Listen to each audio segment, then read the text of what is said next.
성경은 총 66권으로 기록되어 있습니다. 구약 성경이 몇 권인지 기억하십니까? 39, 그렇죠? 39권이고요. 그러면 신약 성경은 27권입니다. 어떻게 구성되어 있는지 혹시 기억을 하십니까? 4개의 복음서와 21개의 서신서, 편지라고 하죠. 그리고 한 권의 예언서가 있습니다. 뭘까요? 요한 계시록입니다. 그리고 한 권의 역사서로 되어 있습니다. 그게 뭘까요? 그 한 권의 역사서가 바로 우리가 읽고 있는 사도행전입니다. 자, 그러면 사도행전은 어떤 역사의 기록일까요? 계속해서 우리가 살펴보고 있는데요. 다시 리마인드하는 마음으로 성령께서 교회를 세우고 또 성령께서 하나님의 복음을 땅 끝까지 확장하는 바로 하나님의 역사가 이 사도행전의 기록입니다. 사도행전은 총 몇 장일까요? 질문이 많네요. 오늘 28장입니다. 자, 우리가 지금 그 3분의 1 지점을 지금 넘어가고 있는 상황인데요. 제가 앞선 9장의 좀 하반절의 내용을 잠깐 복기하고 오늘 말씀을 이어가도록 하겠습니다. 사도행전 9장에서 베드로는 루다라고 하는 지역에서 중풍병자였던 애니야를 고쳤습니다. 근데 지도에서 제가 그때 보여드렸던 기억이 있습니다.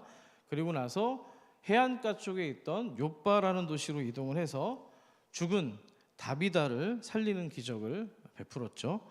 그런데 이 이야기는 단지 치유와 기적의 이야기만은 아니었습니다. 왜냐하면 하나님께서 그 기적을 통해서 베드로를 복음의 경계선으로 이끌어 주셨고요. 결국에는 베드로를 통해서 하나님의 복음이 더 먼 곳을 향할 수 있도록 길을 열어가고 계셨기 때문입니다. 그러니까 앞선 이야기는 복음이 어디까지 흘러가야 되는가, 또 우리의 믿음이 어디까지 성장해야 되는가, 그러니까 경계선에서 묻고 있는 신앙의 전환점에 대한 이야기였습니다. 한번 따라해 보겠습니다. 경계선에서 묻는 신앙의 전환점. 오늘 여러분의 이 기도회 가운데서 하나님이 주시는 그 전환점이 이루어지기를 축복합니다.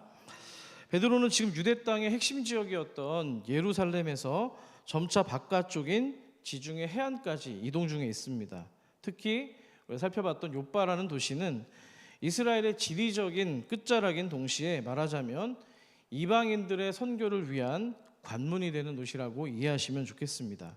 그런데 베드로가 욥바까지 왔던 그 이동 경로는요, 단지 지리적인 대상뿐만 아니라 사역의 대상이 되고 있는 사람들까지도 이제 유대인을 넘어서 다문화적 경계에 있는 사람들로 조금씩 옮겨가고 있었다는 사실입니다. 지난 시간에 베드로가 살려줬던 사람이 있었습니다. 죽었는데 살려준 다비다가 있었죠. 그녀의 헬라식 이름, 그러니까 그리스식 이름이 있었습니다. 도로 시작하는데 뭔지 기억하십니까? 도르가입니다. 도르가인데 그녀의 이름이 단순히 히브리 유대 공동체 안에 머물렀던 그 여인이 아니고요. 그 이름을 좀 유추해 본다면 헬라 문화, 그리스 문화를 접해서 살아가던 그 유대 공동체의 일원이었음을 보여줍니다. 그런데 여기서 끝이 아니었습니다. 이 욥바라는 항구 도시는 구약에서도 중요한 그 역할을 했다고 제가 말씀을 드렸습니다. 기억이 나시죠?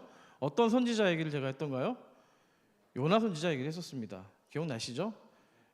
기지개를 한번 좀 펴볼까요? 한번 기지개를 한번 좀 펴시면 좋을 것 같아요. 네, 좋습니다. 요나가 어떤 도시입니까? 바로 욥바가 어떤 도시예요? 요나 선지자가 하나님의 부르심을 거역하고 이방 선교를 피하려고 도망쳤던 곳이 바로 욥바였습니다. 이런 맥락에서 본다면 욥바는 단순한 해안가에 있는 도시가 아니고요, 순종과 도망 또는 부르심과 거절, 이런 어떤 개념이 갈등하는 신앙의 경계지대였다라고 볼 수가 있는 겁니다. 다시 말해서 그 말은 그곳이 이방 선교에 대한 긴장감이 공존하고 있었다는 사실을 보여줍니다. 이방 선교의 경계선이라고 이해하시면 좋겠습니다. 그런데 오늘 또 한 명의 유대인이었던 베드로가 같은 공간이었던 욥바에 멈춰 서 있는 겁니다. 복음의 경계선인데요. 여러분, 사도행전을 우리가 보고 있는데요, 이 사도행전은 단순한 성령의 어떤 역사 연대기가 아닙니다. 예루살렘에 갇혀 있었던 그 신앙이 유대와 사마리아를 지나서 이제 마침내 이방인의 심장이로 불릴 수 있었던 당시 로마까지 뻗어가는 것이 바로 사도행전의 이야기입니다. 그 여정 속에서 교회가 세워지고요, 선교가 실제가 되는 하나님의 역사가 시작되는 겁니다. 이 사실을 믿으십니까? 자, 그런데 놀라운 거는요, 이 모든 변화가 대규모 어떤 프로젝트나 조직에 의해서 일어난 것이 아니고요, 하나님의 인격적인 간섭하심과 순종을 통해서 이루어졌다는 사실입니다. 되게 중요한 대목인데요, 오늘 본문에서 우리가 그래서 집중해야 될 장면은요, 단순히 베드로가 어떤 하나님의 사명을 받았느냐에 대한 얘기가 아니고요, 그 사명을 어떻게 하나님께서 그가 이루도록 준비시켰는가, 어떻게 베드로를 인격적으로 인도해 가시는가에 대한 것이 중요한 포인트라고 할 수 있습니다. 오늘 베드로는요, 이 욥바 가운데서도 어떤 집에 있었다고 기록을 하고 있습니까? 무두장이 시몬의 집이라는 다소 낯선 곳에 머물러 있었습니다. 제가 2023년에 이 본문을 가지고 한번 설교를 했던 적이 있는데, 오늘은 좀 다른 각도로 좀 접근을 좀 해보고자 합니다. 사도행전 10장 5절과 6절을 여러분들이 한번 읽어주시면 좋겠습니다. 10장 5절 6절입니다. 시작.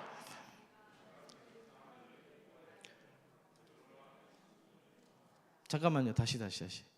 이게 항상 타이밍이 되게 중요하거든요. 방송실을 좀 잘 좀 맞춰주세요. 5절 6절을 같이 읽겠습니다. 시작. 내가 지금 사람들을 욥바에 보내어 베드로라 하는 시몬을 청하라. 그는 무두장이 시몬의 집에 유숙하니 그 집은 해변에 있다 하더라. 아멘. 이 장면을 좀 잠시 곱씹어 볼 필요가 있을 것 같습니다. 무두장이가 뭐 하는 사람인지 혹시 아십니까? 무두장이 짐승의 가죽을 다루는 장인을 말할 때 무두장이라고 합니다. 청년들 무두장이라고 아세요? 가죽 제품 있잖아요. 여러분 좋아하는 백, 뭐 허리띠, 가방, 이런 가죽을 다루는 장인을 말할 때 무두장이라고 하는데, 조금 격화시키는 말로서 피장이라고도 이야기를 합니다. 가죽 피자를 써서 피장이라고도 하는데요, 좀 좋게 얘기하면 가죽 세공업자, 가죽 염색공을 지칭할 때 무두장이라고 이야기를 했습니다. 그러니까 동물의 가죽을 벗겨서 가공하는 일을 감당하는 사람을 무두장이라고 합니다. 문제는 그들의 유대인의 율법상 이 무두장이가 부정한 사람으로 여겨졌다는 사실입니다. 왜 그럴까? 왜 부정한 사람일까요? 그쵸? 가죽을 만들려면 어떻게 해야 돼요? 동물을 죽여야만 합니다. 그러니까 죽은 짐승의 사체와 접촉해야 됐기 때문에 부정한 사람입니다. 구약성경 레위기 11장에는 동물의 사체를 만지는 것을 율법적으로 부정한 것에 대해서 기록을 하고 있는데요, 27절 말씀을 좀 같이 한번 읽어보겠습니다. 시작. 내 발로 다니는 모든 짐승 중 발바닥으로 다니는 것은 다 내게 부정하니 그 주검을 만지는 자는 저녁까지 부정할 것이며. 시체를 만진 사람이 언제까지 부정하다고요? 당일 저녁까지 부정한 상태가 되었습니다. 그러니까 무두장이가 만지고 접촉하는 모든 것은 부정한 겁니다.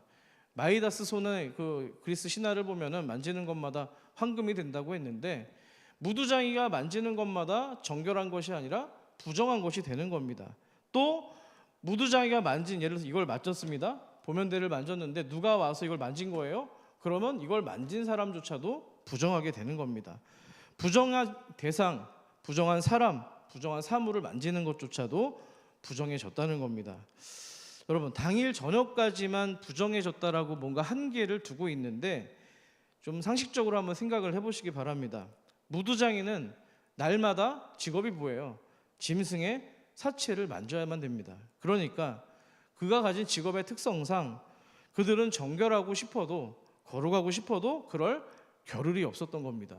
매일같이 반복돼서 사체를 만지는데 언제 정결해질 수가 있었겠어요? 자신만 부정한 게 아니라 또 그가 만지는 다른 정결한 것들도 다 부정해졌습니다. 그래서 유대인의 그 어떤 문헌에 보면은 보통 이제 여성의 인권이 많이 좀 낙후되어 있는 게 유대인의 법률인데, 여자가 남자에게 이혼을 청구할 수 있는 직업을 가진 사람이 바로 무두장이었다는 거예요. 되게 비극이죠, 사실은. 그러니까 그걸 나중에 알았을 때 여자가 당당하게 요구할 수 있는 직업이 무두장이었다는 겁니다. 자, 그러니까 보세요. 아내가 옆에 있는데 만지면 부정해지는 거예요. 생각을 해보세요. 신혼인데 만지면 부정해진대요. 얼마나 비극입니까? 그러니까 고립돼서 살아갈 수밖에 없는 겁니다. 그래서 이런 이유 때문에 대다수의 무두장이들이 공동체 안에 있는 게 편하겠어요? 좀 떨어진 곳이 편하겠습니까? 떨어진 곳이 편합니다. 예, 그래서 오늘 본문에서도 욥바라고 하는 해안 도시에 그 무두장이 집이 있었던 겁니다. 문화적인 맥락을 여러분들이 한번 생각해 볼 수 있는 장면이죠. 자, 그래서 이런 사정 때문에 정상적인 유대인이라면 무두장이를 가까이 하지 않았습니다. 또 무두장이 집에서 유숙한다는 것은 상상조차 하지 못했던 일입니다. 그러니까 무두장이 집에 지금 머문다는 것은 단순한 숙박의 문제가 아니고요, 신앙적으로 정서적으로 저항감까지 유발할 수 있는 아주 엄청 힘든 일이었다는 겁니다. 그런데 지금 사도 베드로가 그 무두장이의 집에 머무르고 있는 겁니다. 그러니까 이게 지금 욥바까지 간 것도 하나님의 섭리하심 가운데 우연이 아니었다고 제가 말씀을 드렸는데, 여기 지금 그 욥바뿐만 아니라 무두장이 집에 머물게 된 것도 하나님께서 이 베드로로 하여금 복음의 경계선을 넓혀가시고자 하는 의도적인 인도하심이었다는 사실입니다. 이것을 믿으십니까? 이 베드로 안에는 오랜 세월 동안에 체득된 어떤 신앙의 기준하고요, 유대교 중심의 시각이 자리 잡고 있습니다. 그래서 하나님께서는 그 베드로의 견고한 어떤 편견을 허무시기 위해서 오늘 무두장이 집이라고 하는 정말 예상 밖의 장소로 그를 이끌어 가셨던 겁니다. 이해가 되시죠? 베드로가 가진 예루살렘 중심의 신앙, 또 고정되어 있는 어떤 정결법을 지키는 신앙, 그거를 이제는 허물 때가 되었다는 사인입니다. 자, 그런 측면에서 무두장의 집은요, 더 이상 그가 율법의 테두리에 갇히지 않고 온 땅에 복음을 흘려보내기 위한 중요한 시험대가 되었다는 사실입니다. 그러니까 지금 베드로는 단지 물리적인 어떤 이방의 경계선에 있는 게 아니고요, 자신이 가지고 있는 신앙과 또 율법을 해석하는 그 가장자리에서 정말 하나님이 주시는 새로운 질문과 마주하고 있었던 상황입니다. 그렇다면 오늘 저와 여러분, 우리에게 이 무두장이 시몬의 집은 어떤 의미가 있을까요? 오늘날 우리 삶에 좀 적용을 해본다면 무두장이라는 이 단어보다 더 익숙한 단어는 아마 선입견이나 편견이라고 이야기할 수 있을 것 같습니다.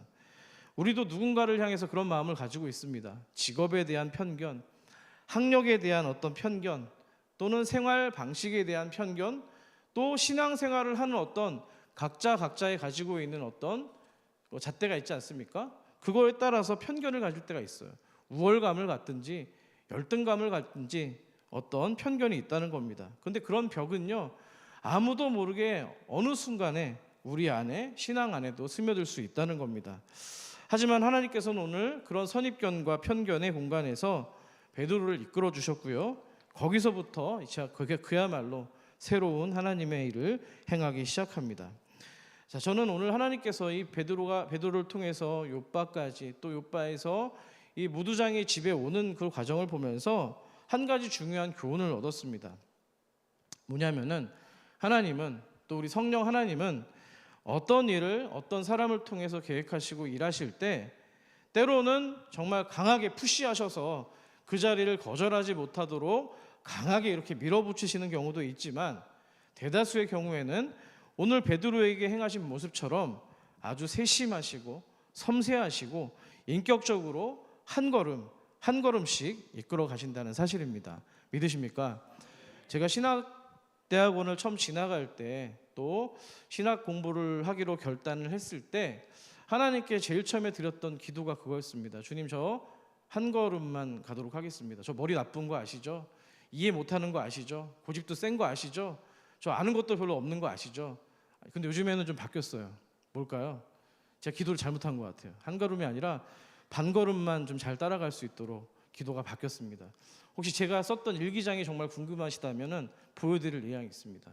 그때 제가 신학교를 갈 때 썼던 시가 있어요. 한 걸음이라는 시가 있는데, 하지만 지금 돌이켜 생각을 해보니까 하나님께서 정말 어려울 때마다 한 걸음 한 걸음 인도해 오셨고요, 이곳에 계신 우리 성도님들의 삶과도 마찬가지로 한 걸음 한 걸음 인도해 주신 인격적인 아버지인 줄 믿습니다. 자, 그래서 하나님은 한 사람의 어떤 생각을 바꾸시고 편견을 뒤집어 엎으시고 바라보는 어떤 시선을 돌이키게 하실 때 결코 강요하지 않으시고요. 우리의 내면의 깊은 곳으로부터 천천히 우리가 행할 수 있도록 설득하시는 주님이시요 아버지신 줄 믿습니다. 자, 그리고 그 인격적인 인도하심의 여정이 생생하게 기록된 이 바로 성경이 오늘 우리가 읽고 있는 사도행전이라는 겁니다. 자, 여러분 질문 드려볼게요. 우리가 읽고 있는 이 사도행전의 별명이 혹시 뭔지 아십니까? 그렇죠. 맞습니다. 성령행전입니다. 한번 따라해볼게요. 성령행전. 제가 초반에 말씀드렸습니다. 사도행전은 뭐예요? 성령께서 교회를 세우시고 또 하나님의 복음을 퍼뜨려 가시는 역사의 기록이기 때문입니다. 이번 주 돌아오는 주일이 바로 성령 강림 주일입니다. 우리가 기억해야 될 사실이 바로 이겁니다.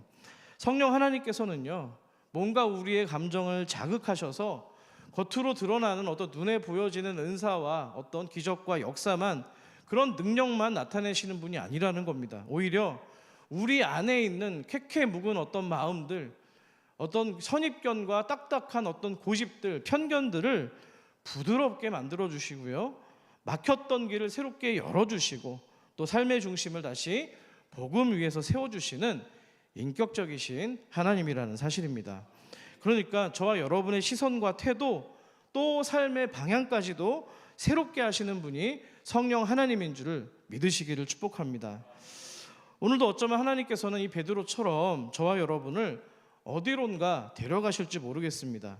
바로 그 무두장이 시몬의 집처럼 우리가 좀 꺼려하는 자리, 우리가 좀 불편해하는 사람, 피하고 싶은 관계, 우리가 외면했던 사람들 곁으로 우리를 불러주실 때가 있습니다. 어렵겠지만 순종하며 나아가시는 여러분의 삶 가운데 새로운 복음의 확장, 하나님의 역사가 나타나기를 축복합니다. 자, 그런데 이 복음의 확장은요, 단지 장소만 바뀐다고 이루어지는 게 아닙니다. 하나님은 오늘 이 욥바 무두장이 집에서 베드로의 생각과 신앙의 틀 자체를 새롭게 뒤흔들기 시작합니다. 이 과정을 좀 살펴보도록 하겠는데요. 자, 9절 말씀을 화면을 보시면서 여러분 한번 읽어주시기 바랍니다. 시작.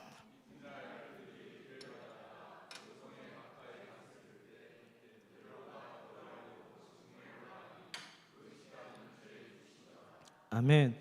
지난 시간에 고넬료가 정시기도 하는 가운데 하나님의 천사를 만나는 장면을 봤는데요. 이번에도 마찬가지입니다. 베드로가 정시기도를 드리고 있었습니다. 지금 여기서 9절에 이튿날이라고 되어 있는데요. 고넬료가 천사의 지시를 받고요, 사람들을 욥바로 보낸 그 다음 날입니다. 고넬료가 꿈을 꾸고 환상을 보고 다음 날 기도하는 가운데 베드로 역시도 환상을 마주한 거죠. 베드로가 기도하러 지붕 위에 올라갔습니다. 가옥 구조가 다릅니다. 그리고 그곳에서 황홀경을 경험합니다. 자, 황홀경, 여러분이 알고 계시는 영어 단어 엑스타시라는 그런 단어입니다. 자, 여기서 말하는 엑스타시, 황홀경은요, 뭔가 감정이 좀 사라진 어떤 멍한 그런 상태를 말하는 게 아니고요, 하나님께서 베드로의 마음을 인격적으로 여시고 뭔가 특별한 방식으로 그에게 말씀하시는 순간을 일컫고 있습니다. 베드로가 그 황홀경 속에서 무엇을 보았다고 기록합니까? 하늘이 열렸습니다. 그리고 큰 보자기 같은 것이 내려오는데 그 안에 뭐가 있었어요? 유대인의 율법에 따르면은 죄다 부정하다고 여겨지는 각종 짐승들이 가득했다라는 사실입니다. 부정한 것도 불편한데 가득했다고 기록돼 있어요. 자, 그때 어쩌면 그 장면을 바라보면서 베드로의 눈살이 찌푸려졌을 수도 있습니다. 그때 하나님의 말씀이 들려오는데요. 사도행전 10장 13절을 같이 읽어볼까요? 시작. 소리가 있으되 아멘. 저는 이 장면이요, 되게 재밌습니다. 저는 재밌어요. 왜 재밌냐면요, 그냥 먹어라 이렇게 할 수도 있잖아요. 근데 예수님 하나님이 잡아먹으라고 얘기를 합니다. 배고픈 베드로에게 하나님이 단순히 지금 먹으라고 하지 않고 잡아먹으라고 얘기하고 있어요. 그러니까 이게 뭐냐면 잡다, 캐치, 영어에 붙잡다라는 의미가 아니고요, 잡아 죽이라는 얘기예요. 킬이죠, 킬, 영어로. 이 얘기를 하고 있는 장소가 어디라고요? 무두장이 집이잖아요. 무두장이 집이 뭐 하는 집이에요? 짐승의 사체, 죽은 짐승과 연결이 되는 거잖아요. 하나님이 굉장히 재치가 있으신 분이신 거예요. 이 맥락이 이해가 되세요? 이해가 되시죠? 그냥 먹으라고 해도 되는데 잡아먹으라고 얘기를 하는 거죠. 네, 저만 재밌는 것 같아요. 네, 그렇습니다. 짐승들을 도축해서 지금 사체로 만들어서 먹으라는 얘기입니다. 자, 그 순간 베드로가 본능적으로 반응합니다. 14절을 보세요. 제가 읽어드릴게요. 먹으라고 했더니 뭐래요? 베드로가 이르되 주여 그럴 수 없나이다. 속되고 깨끗하지 아니한 것을 내가 결코 먹지 아니하였나이다 한데, 베드로의 이 반응에는요, 그가 가진 오랜 신앙의 틀, 정결법을 철저히 준수하는 그의 태도가 담겨 있는 겁니다. 그에 대한 이런 태도는요, 하나님의 복음이 확장하는 것에 대해서 어쩌면 그냥 자연적인 알러지 반응으로 나오는 복음에 대한 저항일 수도 있는 겁니다. 그게 자기만, 유대인들만 복음이 전해져야 되고 이방인들까지 가는 게 싫은 어떤 그 내재적인 요나와 같은 마음이 있었다는 거예요. 그런데 하나님은 그 환상을 몇 번 반복하신다고요?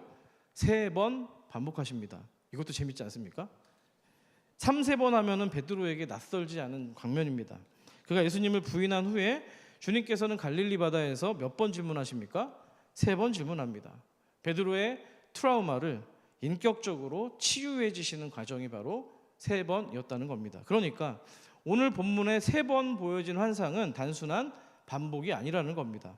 베드로에게 어떤 확신을 주시고 어떤 그가 가진 지금 어떤 유대 율법과 현실 사이에서 있던 어떤 혼란을 정리하게 해주시고요, 억지로가 아니라 뭔가 생각하고 하나님의 의도를 좀 미루어 짐작할 수 있도록 설득을 통해서 지금 마음을 여시는 하나님의 방법이 담겨 있기 때문입니다. 자, 여기서 좀 더 확장해서 본문을 좀 살펴보겠습니다. 하나님께서 지난 시간 백부장 고넬료를 부르실 때 하고요, 베드로를 부르시는 방식에 있어서 차이점이 있다는 겁니다. 이런 부분이 또 재밌잖아요. 자, 3절을 보면 보세요. 지난 시간 3절을 보시면, 아까 그래서 제가 3절부터 읽으려고 했던 거예요. 3절을 보시면은 하루는 제9시쯤 되어 뭐래요? 환상 중에 밝히 보았다고 합니다. 환상 중에 보았습니다가 아니라 환상 중에 밝히 봤다는 거예요. 헬라어 원문을 좀 직역을 하면 이런 겁니다. 밝히 드러나는 가운데 환상 중에 보았다, 이 의미거든요. 분명하게 눈으로 똑똑히 보았다는 겁니다. 그러니까 백부장 고넬료는 아주 뚜렷하게 현실감 있는 천사의 지금 환상을 맛보게 된 거예요. 뭔가 불투명하고 여러분들이 꿈꾸시는 어떤 흐릿한 이미지, 그런 게 아니고요, 실제로 사람 앞에 나타난 것 같은 분명한 계시였다는 겁니다. 반면 베드로의 경우는 조금 다릅니다. 10장 10절을 같이 한번 읽어볼까요? 시작. 그가 시장하여 먹고자 하매 사람들이 준비할 때에 황홀한 중에, 엑스타시라고 했잖아요. 정신이 나간 듯한 상태 또는 혼이 빠져나간 듯한 상태를 말하는데, 에스겔, 요한 같은 선지자도 좀 이런 환상을 경험했죠. 그런데 왜 고넬료에게는 분명하고 단순하게 말씀을 하셨으면서 베드로에게는 복잡하고 반복되는 환상을 통해서 말씀하셨을까요? 궁금하지 않으십니까? 저는 궁금합니다. 자, 고넬료는 유대인입니까? 이방인입니까? 이방인입니다. 그 말은 아직 유대인의 이 사람이 되게 하나님께 경건한 사람이고 지난주 살펴본 바와 같이 구제하는 일에도 정말 열심을 다했던 인물이긴 합니다만, 그럼에도 불구하고 이방인이라는 어떤 한계가 있는 거예요. 유대인의 정통 율법과 정결 규례나 그들의 문화에 있어서는 원주민처럼 익숙한 사람이 아니었다는 겁니다. 그렇기 때문에 어떤 복잡한 해석이나 어려운 유대적인 상징이라기보다는 좀 더 단순하고 분명한 메시지가 이방인에게 필요했던 겁니다. 이해가 되시죠? 그렇기 때문에 똑똑하게 보고 지금 들었기 때문에 그 환상을 본 이후에 지체함 없이, 의심 없이 사람들을 욥바로 보낼 수가 있었던 겁니다. 확실하지 않으면은 좀 고민을 하다가 보낼 수 있는 거잖아요. 바로 보냈다는 거예요. 반면에 베드로는 어떻습니까? 유대인의 정통법과 율법 안에서 평생을 살아온 사도입니다. 그런 사람에게 지금 뭐 하는 거예요? 하나님이 이제 이방인도 하나님의 백성이다라는 메시지가 너무나도 충격적으로 다가왔을 겁니다. 그래서 하나님은 3-4번이나 환상을 통해서 지금 반복하고 계시는 거예요. 하나님의 뜻이 사람의 어떤 고정관념과 전통을 뚫고 나가기 위해서는 단순한 어떤 지금 명령보다는 인격적인 설득과 반복의 과정이 더 그를 설득시키는 데 유리한 방법이었기 때문입니다. 아멘이시죠? 자, 그래서 환상이 주어진 이 과정이 고넬료와 베드로 양쪽 동시에서 지금 일어난 겁니다. 그 말은 우리 성령 하나님께서 일방적인 계시로 뭔가 이렇게 강하게 막 이렇게 불도저처럼 밀고 나가시는 게 아니고요. 양방향으로 동시에 인격적으로 사람들을 준비하고 계셨다는 겁니다. 한쪽에서는 복음을 전할 수 있는 준비를 하고 있었고요. 또 다른 한쪽에서는 뭡니까? 그 복음을 받을 준비를 시켰던 겁니다. 그 결과가 23절에 나와 있습니다. 같이 한번 23절을 읽어볼게요. 시작. 베드로가 불러들어 유숙하게 하니라. 이튿날 일어나 그들과 함께 갈새 욥바에서 온 형제들도 함께 가니라. 예, 그들과 함께 잤습니다. 고넬료가 보낸 이방 사람들과 잤고요. 또 그들과 함께 다시 욥바에서 이제 가이사랴로 떠나는 장면이 나와 있는데요. 사랑하는 우리 산서울 가족 여러분, 초대교회는요 어떤 거창한 어떤 제도나 어떤 구조나 어떤 그런 안에서 지금 세워진 게 아니고요. 성령 하나님의 정말 세밀한 인도하심, 또 한 사람의 기도와 또 한 사람의 기도하는 가운데 받은 응답이 만나면서 시작된 줄 믿습니다. 그 시작점이 바로 이 장면인 거예요. 정해진 기도 시간에 뚜렷한 환상 앞에 즉시 순종했던 고넬료, 마찬가지로 정해진 기도 시간에 시몬의 집에서 기도하던 베드로, 이 두 사람이 전혀 다른 어떤 문화적인 배경과 또 어떤 출신의 성분을 가지고 있지만 동시 한 분 한 성령 하나님께서 만나게 하시고 또 교회에 어떤 교회가 되어가는데 경계를 허무는데 하나님께서 시작하셨다는 사실입니다. 믿으십니까? 욥바는 우리에게도 같은 질문을 던지고 있습니다. 순종할 것이냐?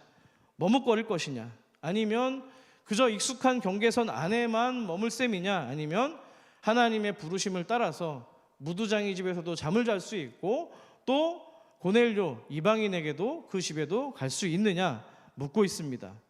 이 질문은 또 우리에게 이렇게 들려지기도 합니다.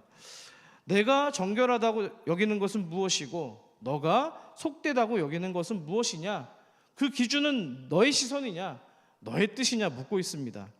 성령님은 지금도 우리들에게 마음 문을 두드리십니다. 우리가 꺼렸던 자리, 회피했던 관계, 닫아두었던 마음의 골방을 향해서 말씀하십니다. 우리 안에 혹시 이런 마음이 없습니까? 아, 저 사람은 멀었어. 아, 저 사람 저런 방식으로는 하나님이 역사하지 않으셔.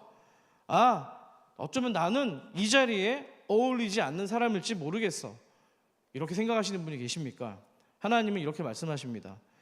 너희들이 보기에 멀었다고 생각하는 그 사람이 내가 기도 가운데 준비시킨 사람이다. 너가 불편하게 생각하는 그 방식이 내가 계획해 놓은 사역의 방법이야. 너 스스로 그 자리에 어울리지 않는다고 생각할지 모르지만 그 자리야말로 내가 너를 위해서 회복의 자리로 마련한 회복의 자리란다. 이렇게 말씀하신다는 겁니다. 믿으십니까? 내가 깨끗하게 한 것을 너희들이 속되다고 말하지 말라는 겁니다. 여러분, 우리는 이 음성 앞에서 스스로에게 질문해야 됩니다. 여러분들은 지금 어디에 서 계십니까? 고넬료처럼 하나님의 사람을 기다리는 자리에 기도하십니까? 아니면 베드로처럼 설득이 필요로 하는 자리에서 또 여러분의 마음과 시선이 세 번에 깨어지는 과정을 지나고 계시지는 않으십니까? 중요한 건 여러분, 성령 하나님, 인격적이신 성령 하나님께서 양쪽 모두를 사랑으로 준비시키신다는 사실입니다. 보내는 사람도 맞이하는 사람도 하나님은 인격적으로 다루시고요, 만나게 하시고 결국에는 하나님의 뜻을 이루는 줄 믿습니다. 간절히 바라기는요, 여러분의 기도가 또 여러분의 순종이 누군가에는 복음의 통로가 될 수 있음을 믿으시기를 바랍니다. 그리고 오늘 이 자리에 여러분이 마주하고 있는 바로 이 시간이 하나님 나라가 정말 새롭게 시작되는 새로운 욥바가 되기를 간절히 축복합니다. 말씀을 생각하시면서 우리 찬양하면 좋겠는데요. 자, 결국에는 이 욥바라는 도시, 무두장이라는